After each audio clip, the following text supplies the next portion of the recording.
She looked at him curiously and noted that his surname wasn't really Lan, but tied to his bloodline. Zhuan Yu found it strange that she was so focused on his surname. She explained it wasn't about the name itself, but the familiar aura and the crystal she had seen before. Zhuan Yu, still confused by her interest, asked if she had called him here just to talk about this. He then congratulated her on her second awakening and recognized it as a good thing, but added that he regretted not being able to help others like he used to.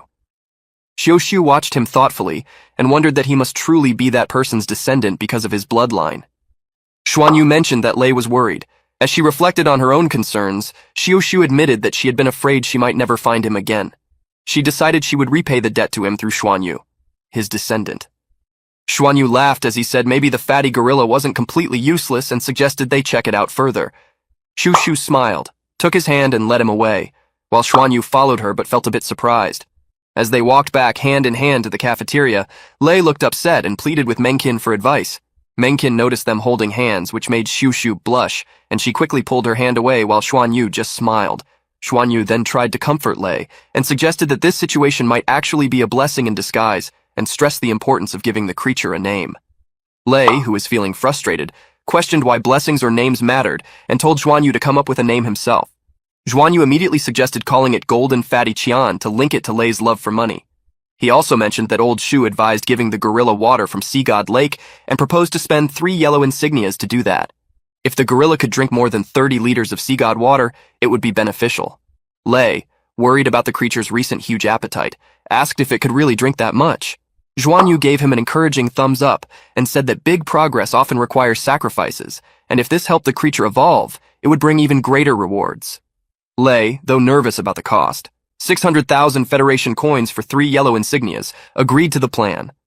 He then turned to the gorilla, now named Golden Fatty Qian, and urged it to do its best to drink all the water. In the afternoon, the teacher addressed the students and emphasized the urgency of their tasks before the day's class concluded. He insisted that the creation of their battle armor could not be postponed any further, and urged them to begin immediately. He also informed them that they had an additional 3 days to select their secondary profession, which would aid them in preparing and crafting their battle armor. Xuan Yu turned to Lei and inquired whether he made his choice. Lei confirmed that he indeed decided and expressed his interest in design. Given his high spiritual power, he believed his designs would be successful. Feng, on the other hand, chose to focus on engraving the core seals. His patience and fascination with this intricate work made him confident in his choice. He also shared his belief with Xuan Yu that forging demanded a blend of strength, patience, and most importantly, comprehension. He was convinced that Xuan Yu was well suited for the task. The spacecraft moved smoothly through the endless stretch of space. Tang Lei stared out at the vast emptiness with his mind wandering as he watched the ship glide across the sky. As Tang Lei stared out the window, lost in thought, his assistant came over with a glass of red wine. She commented on how dull he seemed and suggested he might enjoy the wine. Without looking away, he calmly said that he preferred water because he liked its taste more. She then asked why he had visited the home planet, curious if it had anything to do with the important people there. She also asked if he realized how wealthy he had become. He replied that money didn't matter to him. It was all hers to manage as she wished. The assistant looked at him with a mix of admiration and frustration. She thought about how he always kept his emotions distant, but admitted that even so, he was still the best for her. Her frustration faded as she looked into his eyes, and she couldn't help but smile. Finally, she asked something that had been on her mind for a while, if he had ever had a girlfriend. When she mentioned a girlfriend, a brief, blurry image of a woman flashed in Lei's mind, followed by a sudden headache. She got concerned about him and asked if he was okay, and he said it was just an old issue, a memory that sometimes resurfaced. He admitted that he vaguely remembered having a girlfriend once but couldn't recall where she was now. On the peaceful Heaven-Dew planet, Nana stood by a calm lake and saw her reflection in the water. Even after all these years, she was still as beautiful as ever. Her life had settled into a quiet, repetitive routine, attending classes, taking walks, and going back home each day. As she thought about Lan Xuanyu and Qian Lei, a sudden new sense of curiosity stirred within her. It had been a long time since she last saw them, and she knew they were now at Shrek Academy. Just thinking about their names brought up a strange, unsettled feeling that she couldn't quite understand. Driven by this curiosity, she decided to visit the academy and hoped that if she saw it for herself, she might unlock some old memories or find a connection that had been missing from her life for so long. In Qian Lei's dorm room, an interesting scene took place. He asked Golden Fatty Qian if they could try a fusion, but the gorilla looked confused, which made Lei realize he wasn't clear. Zhuan Yu noticed this and assured Lei that the gorilla was smart. He then opened a glowing portal and suggested Lei show the gorilla how the fusion was done. Out of the portal came a centennial speed dragon, with scales shone with ancient power. The dragon stood in front of Golden Fatty Qian, who glared at it with sparkling red eyes and let out a powerful roar. The dragon roared back, and in a sudden move, the gorilla jumped at the dragon and started biting it. Zhuan Yu watched and felt confused by the strange behavior, while Lei was shocked. He noticed that Golden Fatty Qian seemed to have no special abilities or soul power. As the gorilla kept biting the dragon's tough skin, Lei wondered why the dragon wasn't fighting back. Zhuan Yu guessed that the gorilla might be intimidating the dragon. Eventually, Qian Lei intervened, stopped Golden Fatty Qian, and merged with the speed dragon. As his body transformed, he reached out to the gorilla and asked if the fusion worked and suggested they try again. However, Golden Fatty Qian seemed hesitant. Annoyed by the delay, Lei demanded to know why it was acting that way, and warned that if it didn't cooperate, it would miss out on its favorite treats. He insisted the gorilla think it over and work with him for the fusion to succeed. As the golden light surrounded Lei, he called Golden Fatty Qian to join him. The two merged into one with a burst of brilliant light, with their essences blended together.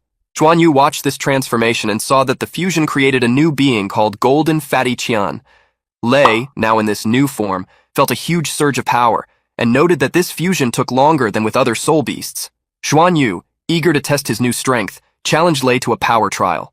When Zhuan Yu threw a punch, Lei matched it, and their fists collided with a loud smack. Lei, excited by his new strength, said it was both amazing and fascinating. Zhuan Yu asked if he had noticed anything else. Lei replied that after the fusion, he could sense the gorilla's thoughts better. He mentioned that Golden Fatty Qian was frustrated with the fleeing prey and really wanted to catch the speed dragon. Zhuan Yu thought this might be a typical trait of the fusion and a possible threat to the sub-dragons. At that moment, Xiaoshu and Menkin arrived and heard the end of their conversation. Lei suggested to Zhuan Yu that they spend the evening cultivating at Sea God Lake, as he hoped that Golden Fatty Qian could benefit from its legendary waters. Zhuan Yu, however, had other plans and said he wanted to focus on forging.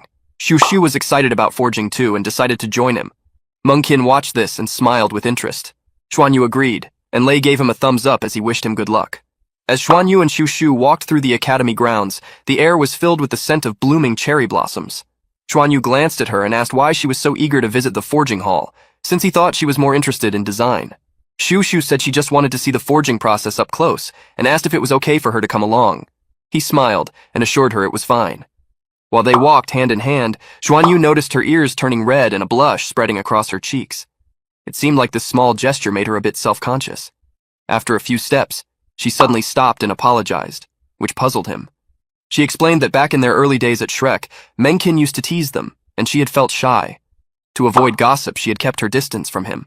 She genuinely apologized and regretted any discomfort she might have caused. Zhuan Yu, surprised by her sincerity, reassured her that she had nothing to apologize for. Xiaoshu smiled gently, acknowledged his understanding, and decided it was time to part ways.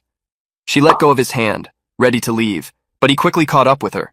He told her the Shrek Blacksmith Association was just ahead. Xiaoshu seemed content with her choice, and said she would be fine on her own.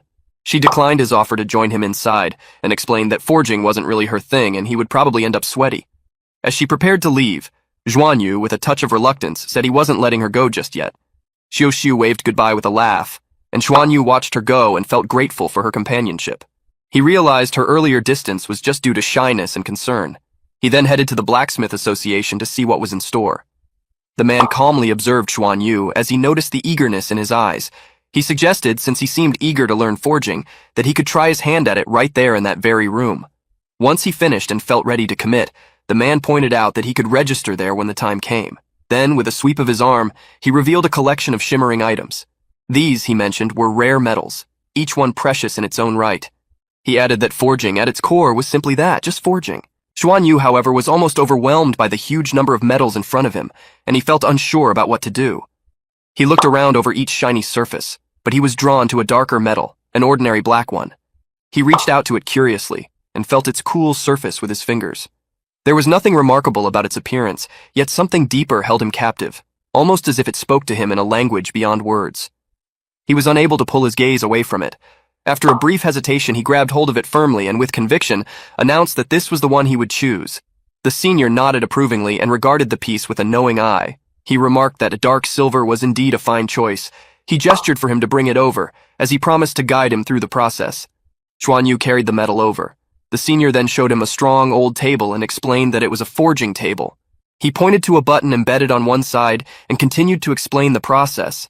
The metal needed to be heated before the actual forging could begin, and the furnace would melt it down to a precise temperature, which made it easier to work with. He mentioned that once the metal was properly heated, it would rise automatically, as it became more pliable and ready to be molded into whatever shape he desired. The temperature would give it the perfect blend of ductility and plasticity necessary for quality work. With one last look, the senior gave Xuan Yu a nod of approval and told him it was time to start, as he encouraged him to just give it a try. He also handed the forging hammer to him, who took it with a steady grip. Xuan Yu breathed in deeply as he calmed his thoughts and announced that he was ready to begin. He closed his eyes for a moment and recalled that focus was essential to forging. He had heard once that in order to truly grasp the essence of the process, one had to use spiritual power to sense the transformation of matter. Now, with the dark silver freshly softened, he knew the time had come. He opened his eyes wide as he lifted the hammer. With a forceful swing, he swung the hammer against the dark silver, which sent a resounding clang through the air. The impact left a deep dent on the metal's surface, but his hands trembled violently from the shock of the rebound. For a brief second, he feared he might lose his grip entirely as a numbing sensation crept up his arms. A sharp glance from the senior who stood nearby reminded him to stay grounded. Xuan Yu set his jaw and resumed his strikes as he hammered rhythmically against the metal.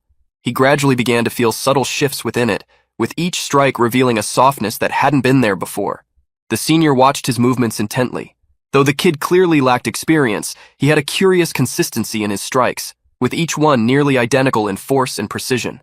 Xuan Yu continued, his arms burnt with exertion, until suddenly, a fiery splash erupted from the metal's surface.